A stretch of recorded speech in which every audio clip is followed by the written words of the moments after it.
एक राम के नाम से करोड़ों जन्मों का पाप नष्ट होता है। तो राम, मैंने ये नाम ले लिया, अब नष्ट हो गया क्या? कि नहीं हुआ। क्यों? क्योंकि तुमने ये प्रश्न क्यों किया, अश्रद्धा क्यों की कि नाम ले लिया अब नष्ट नहीं हुआ क्या, नष्ट हो गया क्या? ये तुम्हारे मन में संशय बना रहा, अब नष्ट नहीं होगा। नष्ट होने वाली चीज को आपने दुगना बना लिया, या आपने गलती कर ली। नहीं करना चाहिए ऐसा, ये बात। इसलिए श्रद्धा हो गई, नहीं मैंने तो जो है सुन लिया है, मेरा कोई पाप है ही नहीं मेरे मन में, मेरे मन में कोई पाप नहीं है, मैं पापी नहीं हूं, मेरा पाप नष्ट हो चुका है। पूरे जन्म भर में जिस व्यक्ति ने कभी भागवत शास्त्र को सुना ही नहीं है, उस व्यक्ति का जीवन तुम पशु से भी गया बीता है। और वो आदमी जीवत छवय है, वो जीता हुआ ही मुर्दे के समान है। इतना सुगम काम, इतना सुगम काम कर दिया कि 7 दिन आप उसको सुन लो, श्रद्धा पूर्वक 7 दिन तक तुम सुन लो। 7 दिन तक भी हम हमारे हृदय को श्रद्धा के अंदर नहीं लगा सकते, श्रद्धा पूर्वक नहीं सुन सकते, तो फिर हम क्या कर सकते हैं? फिर तो हम कर भी क्या सकते हैं?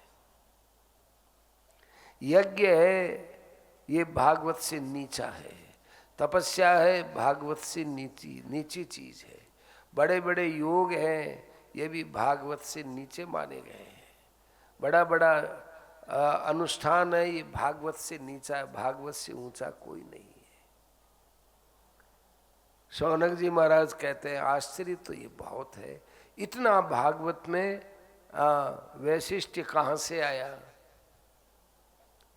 इतना भागवत का महात्म्य क्यों है, किस कारण से है? तो सूत जी महाराज ने कहा कि इसके पीछे भी एक बहुत बड़ी कहानी है। क्या कि जब भगवान इस धराधाम से अपनी लीला समेटने के विचार किए, तब उद्धव ने आकर पूछा कि महाराज आप तो अब अपनी लीला समेट रहे हो कि समेट रहे हैं, आपने ये लीलाएं क्यों की? अरे मैंने गीता में बताया ना, परित्राणाय साधुनाम विनाशाय च दुष्कृताम और धर्म संस्थापनार्थाय। तो क्या अब आप चले जाएंगे तो धर्म सुरक्षित रहेगा? कलयुग तो बैठा है ताक लगावे, कब आप अपना ये लीला स्वरूप समेटें और कब हुआ है, और वो अधर्म बढ़ेगा ही। फिर आपका तो ये हाथी के समान स्नान करना हुआ, कुंजर शौचवत हाथी होता है, गंगा जी में आया, खूब सूंड भरी, रावण धालिया करके पानी बिखेरा, अपने ऊपर भी बिखेर लिया, पानी डाल लिया, और जो ही गंगा जी के पास रेणु आए वहाँ आकर के मस्ती से लौट गया। तो भाई तेरा ये स्नान किया हुआ क्या काम आया भाई? तो बड़ा लोटपोट हो गया वापिस, तो वैसा का वैसा हो गया। ऐसे ही अब आपने तो सब कुछ इतना कुछ किया, धर्म की स्थापना की, ये थोड़ी देर में विखंडित हो जाएगी। तो आप अपने अवतार को समेटते ही क्यों हो? अपने अवतार को रहने दो। कहा कि देखो उद्धव, मैं यदि इस शरीर से सदा बना रहूंगा ना, तो देखो इससे एक बाधा आ जाएगी। सब लोग क्या करेंगे, अपने शरीरों को यहाँ सदा रखने की ही इच्छा रखेंगे। कृष्ण ने भी रखा है, मेरे शरीर को भी रखूंगा, क्योंकि लोग दूसरे आदमियों की भूल को जल्दी पकड़ करके और अपने में ढाल करके और बचना चाहते हैं भूल से। देखो बड़े आदमी भी ऐसा करते हैं, फिर हम क्या करें? वो आदमी भी ऐसा करता है, हम तो फिर अब कैसा करेंगे ही। ये बड़े बड़े लोग हैं, यही जब बेईमानी करते हैं तो हम भी रिश्वत खा लेते हैं। अब हमारी रिश्वत, हम चपरासी हैं, हम 150 में लेते हैं, वो लाखों रुपए का खा लेते हैं। उनके हाथ में लाखों रुपए का काम होता है, हमारे हाथ में 150 सैकड़ों का काम होता है, 150 रुपया खा लेते हैं। अब उनको कैसे मना करें कि आप रिश्वत मत खाओ, वो अफसर खुद ही खाता है तो क्या करें वो। ऐसे ही जब मैं अपने शरीर को रखने की चेष्टा करूंगा, रख सकता हूं, पर रखूंगा तो लोग अपने शरीर में देहाध्यास ज्यादा ही बढ़ाएंगे। इसलिए लोगों का देहाध्यास मिटाने के लिए यहाँ से मुझे अदृश्य होना बहुत आवश्यक है, ताकि लोग ये कह सकें कि देखो भगवान का अवतार शरीर होता तो बड़ा विलक्षण है, पर आज है क्या कि नहीं है। राम जी का शरीर है कि नहीं है, कृष्ण का शरीर है कि नहीं है, तो फिर हमारा शरीर कितने दिन रह जाएगा भाई। ये शरीर तो अपना भी अदृश्य होगा। तो इस बात के सोच के लिए मुझे अपना शरीर तो समेटना पड़ेगा, तो फिर धर्म की रक्षा, हाँ ये बात तो है। तो मैं अपना निराकार रूप समेटूंगा तो निराकार रूप से अपने साकार रूप को समेटूंगा, निराकार रूप से इस भागवत में आकर बैठ जाता हूँ। भागवत के अंदर आकर बैठूंगा तो फिर जो है अपना काम वैसा का वैसा ही चलता रहेगा। जो आदमी भागवत पढ़ेगा उसमें धर्म का भाव बना रहेगा, और जो भागवत नहीं पढ़ेगा वो धर्म से रहित हो जाएगा। ठीक वैसे ही जो मेरा शरण लेता है, आश्रय लेता है, वो धर्मात्मा होता है, और जो मेरे से संघर्ष करता है, युद्ध करता है, विपरीत चलता है, वो असुर हो जाता है। ये बात फिर उद्धव जी के जच गई कि ठीक। ये श्रीमद् भागवत शास्त्र। सूत जी महाराज वहाँ कथा कह रहे थे, तो सूत जी महाराज ने कहा कि वहाँ पर ये सनकादि ऋषि कथा कह रहे थे, तो कथा करते करते एक बड़ा आश्चर्य हुआ। वही भक्ति, ज्ञान और वैराग्य तीनों कथा में प्रकट हो गए, और प्रकट होकर के श्री कृष्ण गोविंद हरे मुरारे निनाथ नारायण वासुदेव ये कीर्तन करने लगे। और भक्ति वहाँ पर बहुत सुंदर वेश में आई और नाचने लग गई। भक्ति का सुंदर वेश कौन सा होता है भाई? भक्ति का सुंदर वेश तो भगवान का प्रेम ही है, प्रेम ही भक्ति है।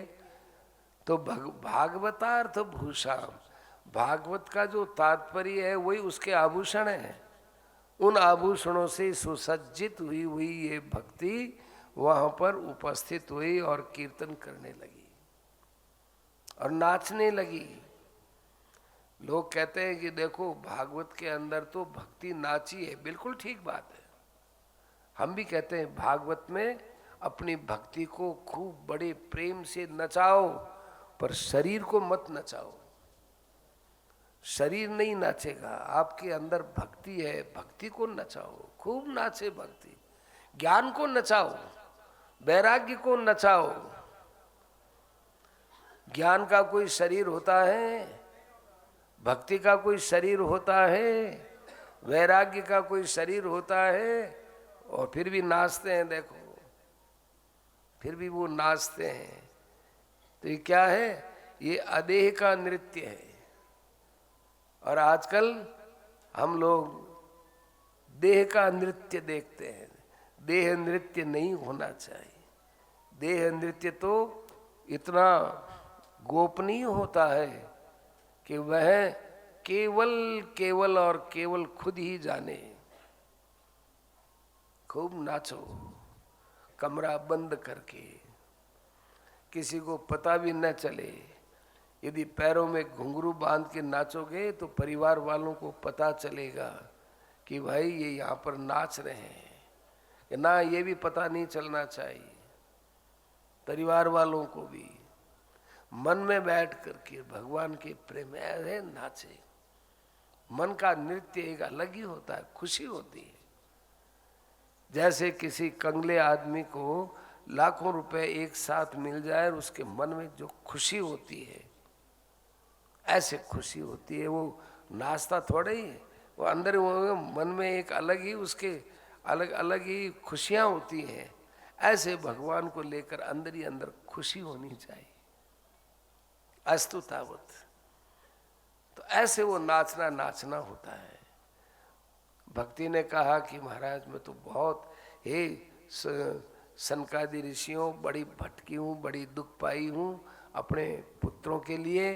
अब आप ऐसा प्रबंध कर दीजिए मेरे लिए कि आगे हम तीनों को कोई कष्ट देखना न पड़े। तो सनकादि ऋषियों ने कहा कि देखो भक्ति जी, आपका ऋण तो इस संसार में कोई उतार ही नहीं सकता, क्योंकि आप सबको जोड़ने का काम करती हो। गोविंद स्वरूप कर्त्री, भगवान के स्वरूप के साथ में आप सबको मिला लेने वाली हो। प्रेमिक धर्त्री, आप प्रेम को धारण करने वाली हो। भवरोग हंत्री, संसार के रोग का, आवागमन का रोग है दुनिया में लगा हुआ, उसको दूर करने वाली हो। इसलिए आप जो अच्छे अच्छे संत महापुरुष है उनके हृदय में आप विराजमान हो जाइए। वहां कोई कलयुग का दोष नहीं आएगा। महापुरुषों के हृदय में कोई दोष, कलयुग का दोष नहीं आएगा। और ज्ञान और वैराग्य को कह दिया कि तुम भी अपने भक्ति के, अपनी माँ के आंचल में रहो, इनको छोड़ करके मत रहो। इस प्रकार से उनको ये आदेश दे दिया। वहां जितने श्रोता थे, सनकादि जी कथा कर रहे थे, नारद जी वगैरह जितने श्रोता थे, सबका मन भक्ति से ऐसा प्रफुल्लित हुआ, स्वतः ही उनके मन में भगवान के स्वरूप का ध्यान हो गया। कैसे मुरली मनोहर भगवान उनके ध्यान में आते हैं। त्रिभंग ललित भगवान का स्वरूप देखा, परमानंद चिन्मय भगवान का रूप देख करके सबको अपना सब देह और गेह की विस्मृति हो गई। ये सबसे बड़ा लक्षण होता है, देह गेहात्म विस्मृति। न तो शरीर का ज्ञान रहे और न अपने घर का ज्ञान रहे, सब भूल जाए उसको।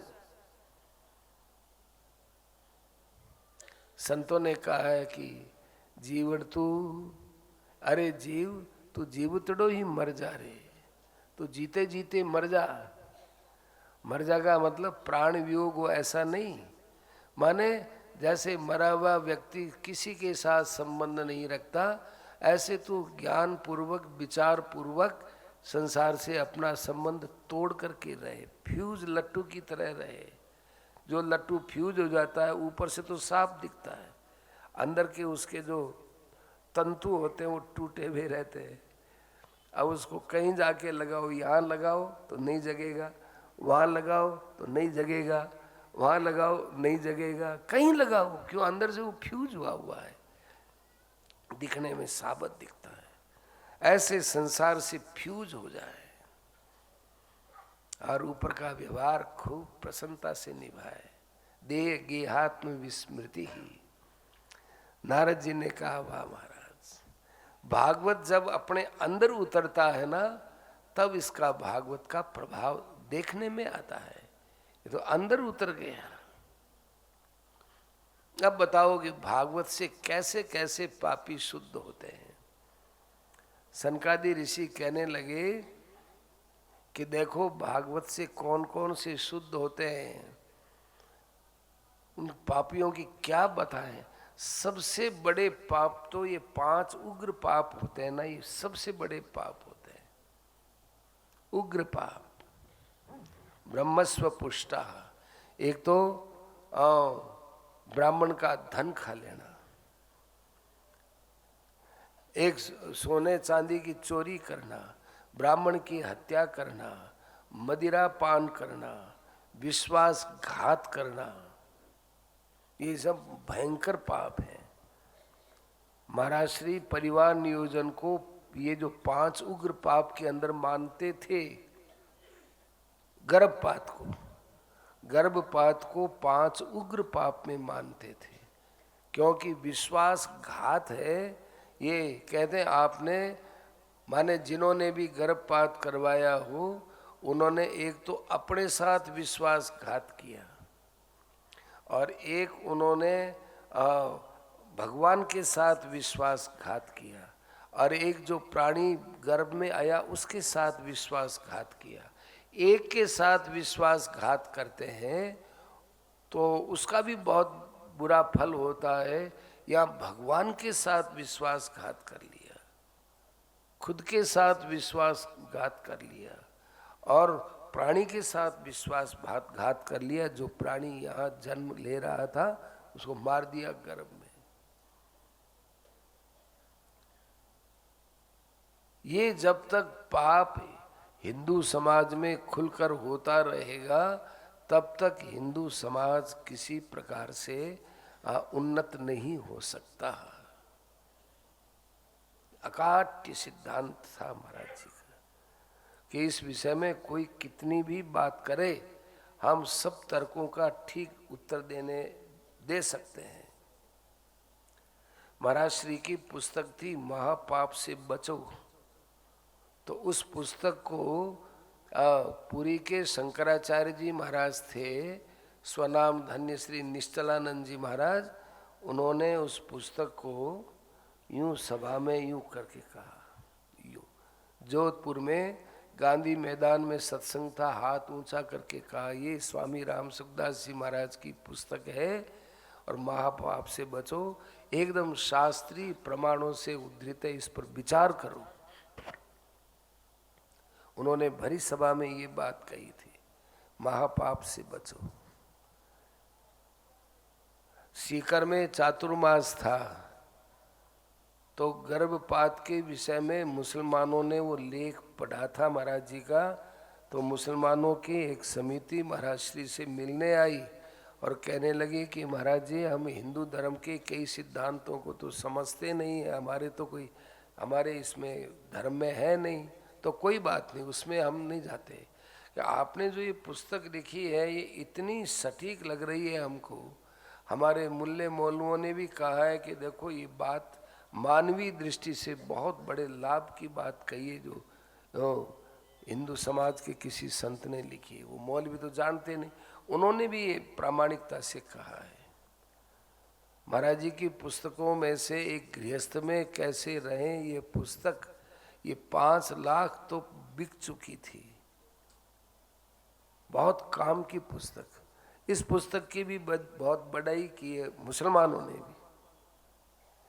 यूँ तो सब जगह हर एक की आलोचना प्रत्यालोचना होती है, पर सही बातों का सभी ने, महाराज जी के तो अनालोच्य वक्तव्य होते थे। अब जिनका आलोचना करना ही स्वभाव हो उनकी बात अलग है। तो विश्वासघात जैसा पाप भी किया हुआ हो तो भागवत को सुनने से वो नष्ट हो जाता है। महाराज श्री तो कहते थे 3 लाख नाम जप करो तब जाकर के उसका पाप नष्ट होगा।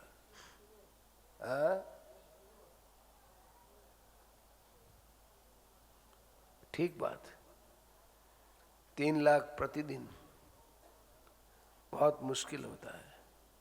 अस्तु तावत। तो पंचोग्र पापा स्थल छद्म कारिण, ऐसे भयंकर पापी लोग भी, और इतना ही नहीं, जो षट पुरुष हठपूर्वक पाप करते हो। एक तो वैसे ही दुष्टता भरी है, फिर कह नहीं ये पाप तो मैं करूंगा ही, पाप को पाप जानते हैं फिर भी जो करते हैं, ऐसे व्यक्ति भी भागवत को यदि वो पश्चाताप पूर्वक सुने तो उनका नष्ट हो सकता है भागवत को सुनने से। नई अपडेट्स पाने के लिए जय श्री लाइव टीवी के YouTube चैनल को सब्सक्राइब करें और नोटिफिकेशन बेल पर क्लिक करके वीडियोस का आनंद लें।